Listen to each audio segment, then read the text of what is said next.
Welcome back to the Police Recruiting Show. As usual, I have Doug Larsen, the CEO of SAFEGUARD Recruiting, with us. And if you're finding this video for the first time, this is a third video in a series of 3 of what you must do without hesitation if you want true success. If any one of these are left out, you're going to struggle. We see this today. The first video we did, so be sure to check it out if you haven't watched this, is you have to understand the difference between marketing and recruiting. You have to select recruiting. That's step 1.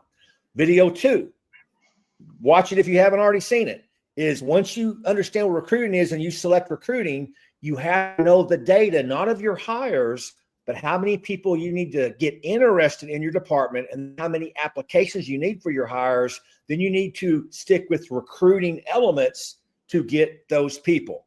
And the third and final video is once you've done that, you need to implement the correct processes to maximize that. And that's what we're going to talk about today, Doug. Pretty exciting series we have here. I don't know why it's taken us this long to do it, but man, thanks for doing it. How's things been? Yeah, going excellent. I'm excited about this series too. I like talking about this stuff and this part of it. Well, the first process that I'll mention is you have to have a communication strategy. And because what we see and what the data shows us is if you don't communicate immediately with somebody that's interested in your job, you're going to lose them. You're just going to lose them. In fact, I've had some data here that we've gotten from our campaigns, Doug, and it says that 43% of actually 45% of people that show interest will not go through the process if they feel there's poor communication. So you're going to lose almost half of the people that are interested. And if you spend money on getting those people, that's a problem. You lose almost half based on a lack of communication alone. And man, that is pretty insane. In fact, the other data point I have from our campaigns is if it takes multiple days for you to contact them, you get a 90% drop off from I'm interested to I'm applying, meaning you need to contact them immediately to get the application. And Doug, we unfortunately have clients that don't do this, right? And we see that 10% right on the mark. If they're getting 1,000 a month, only 100's applying, right? If they're getting 10,000 a month, only 1,000's applying. If they're getting 100 a month, only 10 is applying. That's pretty drastic. And so it's really as simple as communicating in a very quick fashion. And we do, and you do a lot of that for them, Doug. Let's talk about what SAFEGUARD does for that communication piece.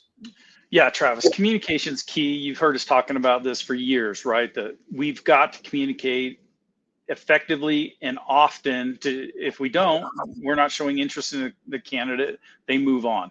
And this is something that as law enforcement is transitioning into this new era from, hey, we used to have enough people come knocking on our door that we could do it on our time frame too. That's not how the world works now. Everybody's got a phone in their hand. They expect immediate communication, immediate information.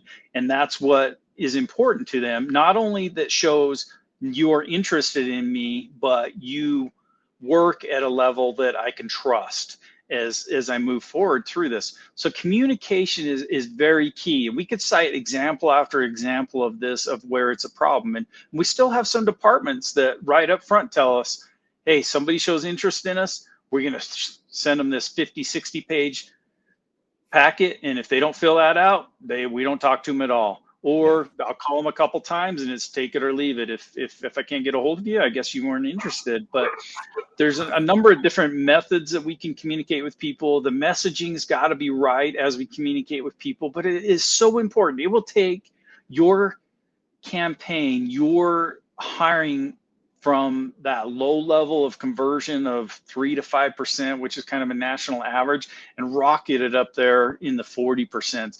And if we go back to the main problem that departments have, I don't have enough people to talk to. When we do get you people to talk to, how are you talking to them and when? It's the most important part. Yeah, the couple of things that you do, Doug, is you automatically send them immediate text, immediate emails. Yep.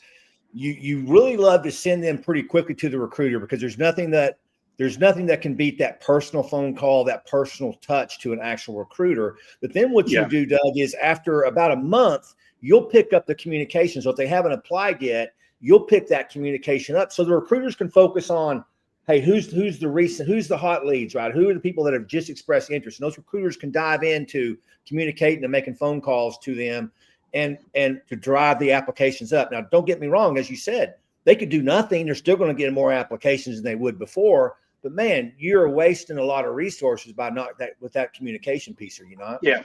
And if we're looking at this, it typically takes at least 7 to 8 pieces of communication with a candidate to get them solidly in the process and moving forward.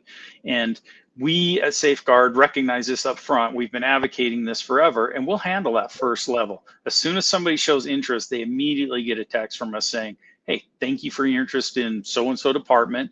And we will be reaching out to you from this email address, this phone number.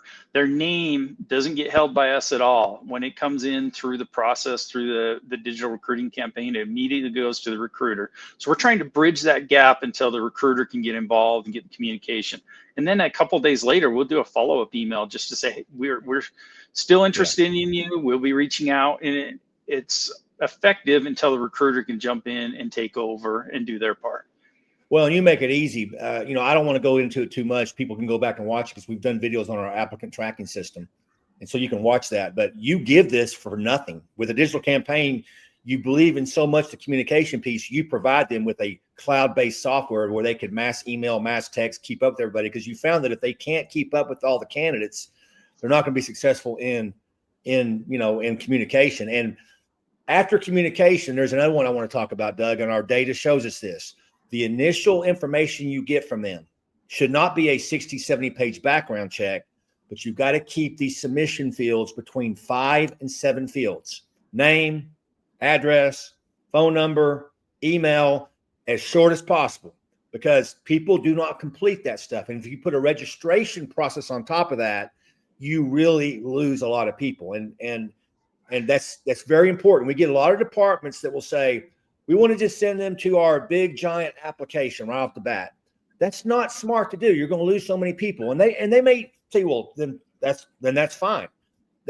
You're talking about a generation today. Whether you like it or not, they're not jumping through your hoops. They're just not. So if you want to truly staff up completely, you're going to have to conform to that. And so, I'll just tell you what I recommend people all the time, Doug, is I would say, get that initial piece of information that you need to schedule them for a test. Whatever that is, right? Then when they show up for the test, whatever else you need from them, you got them there. Put a laptop in front of them, put a background packet in front of them, and have them fill it out. Because if you don't do that, you're going to lose a lot of people, are you not? You're exactly right, Travis. And this is part of the process when we have departments come on with us. We not only do the digital campaigns, but we have an entire process that we lay out for the departments. We got some training that goes along with it. And if you leave out any steps in this process, you lose candidates along the way. And big part is how do we get them initially involved? We get them qualified. We start communicating with them. And then the kind of information, you're exactly right, that 5 to 7 little short form of information, we need the information so we know who these people are. We can start that communication with them. And then as we start vetting them out even more and interest and timeframes, that's when you should be introducing those lengthy applications and background packets and things. But we don't want to, we need to be able to capture as much information so we can continue the process with people and communicate.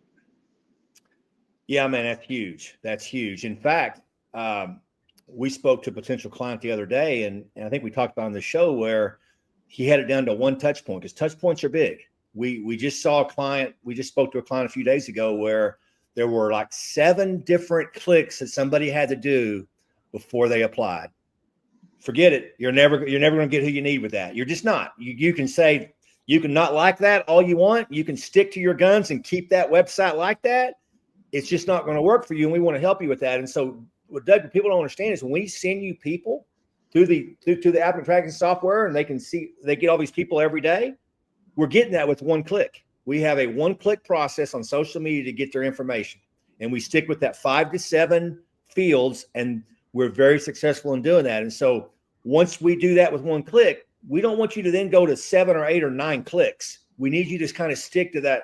It may not be one click, but it's got to be 2 or 3 clicks. We know the data that every click, every touch point you make them go through, you're losing a percentage. And if you make them register, and we see clients that use these human resource accounts where they have to register for an account and they have to apply, forget about it. You may get some applicants, but you're not going to get nearly as many as applicants as you need to hire, will you?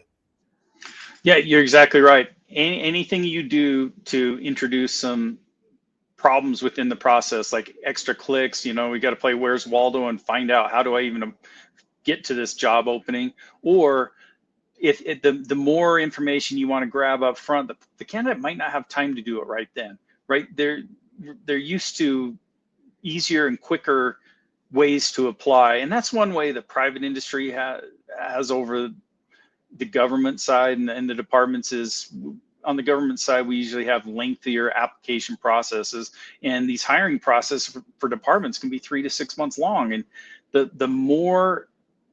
harder you make it on people, the more of them are going to fall out of your process. Now, if we go back to the original problem, I don't have enough people to talk to, and I get people talking to me. I don't want anybody falling out because of I'm doing something wrong in my process to get them as a candidate and get them as a hire.